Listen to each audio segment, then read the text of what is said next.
اور نماز کے لیے جو تیمم کیا جاتا ہے اس سے قرآن مجید کو بھی چھوا جا سکتا ہے، قرآن شریف کی تلاوت کی جا سکتی ہے، اور سجدہ تلاوت اور اس طرح کی تمام عبادتیں جائز ہیں۔ یعنی قرآن شریف چھونے کے لیے بھی تیمم کرنا اسی طرح جائز ہے جس طرح نماز کے لیے کیا جاتا ہے، لیکن اگر پانی سے وضو کر سکتا ہے تو پھر تیمم کرنا جائز نہیں ہوگا۔ اور اسی طرح جنازے کی نماز کے لیے بھی تیمم کیا جا سکتا ہے، اور یہ اس وقت کیا جا سکتا ہے اگر جنازے کی نماز تیار ہو اور وضو کرنے کی صورت میں یہ خطرہ ہو کہ جنازے کی نماز ختم ہو جائے گی، تو ایسی صورت میں اسی جگہ زمین پر یا پتھر پر یا دیوار پر کسی ایسی چیز پر تیمم کرنا یہ جائز ہے جنازے کی نماز کے لیے۔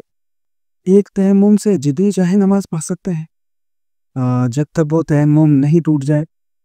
جس طرح ایک وضو سے کئی نمازیں پڑھنا جائز ہے، اسی طرح ایک تیمم سے بھی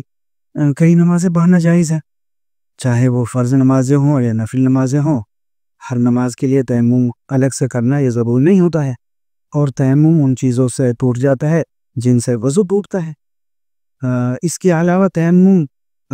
جس عذر کی وجہ سے کیا گیا ہو اس عذر کے ختم ہو جانے سے بھی تیمم ٹوٹ جاتا ہے، اور غسل کے لیے کیا ہوا تیمم ان چیزوں سے ٹوٹ جاتا ہے جن سے غسل ٹوٹ جاتا ہے۔